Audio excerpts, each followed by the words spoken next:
السلام علیکم۔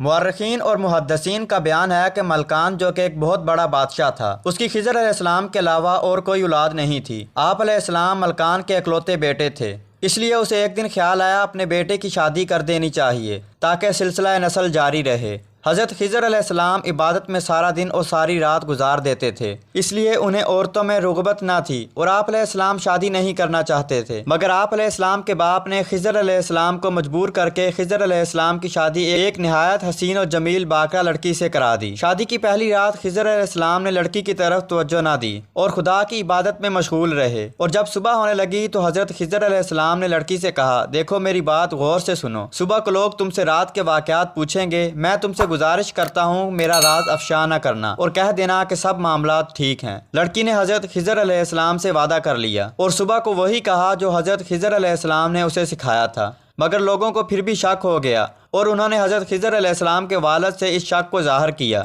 حضرت خضر علیہ السلام کے والد نے کہا کہ دائی کو بلا کر تحقیق کروائی جائے، چنانچہ دائی کو بلوا کر لڑکی کی تحقیق کرائی گئی اور دائی نے بتا دیا کہ لڑکی ابھی بھی کماری ہے۔ دائی نے خضر علیہ السلام کے والد سے حالات کا انکشاف کیا اور کہا کہ آپ اپنے بیٹے کو ایک غیر باکرہ عورت مہیا کریں، کیونکہ عین ممکن ہے کہ آپ کے بیٹے کو باکرہ عورت میں کسی قسم کی دلچسپی نہ ہو اور کوئی ایسی کمزوری ہو جس کی وجہ سے باکرہ لڑکی ان کے لیے بیکار ہو۔ چنانچہ حضرت خضر علیہ السلام کے والد نے حضرت خضر علیہ السلام کی شادی ایک غیر باکرہ عورت سے طے کر دی اور اس عورت کو ہدایت کی کہ رات کے ٹھیک ٹھیک حالات سے باخبر کر دے۔ چنانچہ جب خلوت ہوئی تب آپ پہلی لڑکی کی طرح اس عورت کی طرف متوجہ نہ ہوئے اور ساری رات اللہ کی عبادت میں مصروف ہوئے۔ عورت کو اس بات پر بہت غصہ آیا اور جب صبح اس سے رات کے بارے میں پوچھا گیا تو اس نے راز فاش کر دیا اور کہا کہ یہ جوان مرد نہیں ہے۔ حضرت خضر علیہ السلام کے والد کو جب یہ خبر معلوم ہوئی تو اسے سخت غصہ آ گیا اور اس نے حضرت خضر علیہ السلام کو سزا دینے کا فیصلہ کر لیا۔ اس نے حضرت خضر علیہ السلام کو ایک کمرے میں بند کر دیا اور کمرے کے دروازے کو چونا گارا اور اینٹ پتھر سے چنوا دیا، حتیٰ کہ 2 دن اسی حال میں رہا۔ 2 دن بعد والد کی محبت اپنے بیٹے کے لیے جاگ اٹھی اور کمرے کو کھولنے کا حکم دیا، مگر جب کمرہ کھولا گیا تب آپ خضر علیہ السلام کمرے میں موجود ہی نہ تھے اور یہ بات لوگوں کے لیے بڑی حیرانی کا باعث بنی۔ ملکان کو جب یہ حال معلوم ہوا کہ اب وہ بیٹے کے وجود سے محروم ہو گیا تب اس نے چاروں طرف اپنی نظریں دوڑائیں تاکہ وہ خضر علیہ السلام کو تلاش کر سکے، مگر پوری کوشش کے باوجود وہ آپ علیہ السلام کو تلاش نہ کر سکے۔ حضرت خضر علیہ السلام اللہ کی قدرت کے بدولت وہاں سے نکل کر حضرت ذوالقرنین علیہ السلام کے پاس پہنچے اور ان کے ہمراہ بحر ظلمات میں جا کر آب حیات نوش کیا اور ہمیشہ کے لیے ابدی زندگی کے مالک بن گئے۔ خدا نے آپ علیہ السلام کو دریاؤں پر معطل کر دیا، چنانچہ آپ علیہ السلام دریاؤں میں ہی قیام پذیر ہو گئے۔ ایک دن آپ علیہ السلام ایک جزیرہ میں نماز پڑھ رہے تھے کہ اتنے میں آپ علیہ السلام کے وطن کے 2 تاجر کشتی کے حادثے کے بعد اسی جزیرے میں جا پہنچے جہاں آپ نماز سے فارغ ہوئے تو لوگوں نے اپنے حالات بتائے۔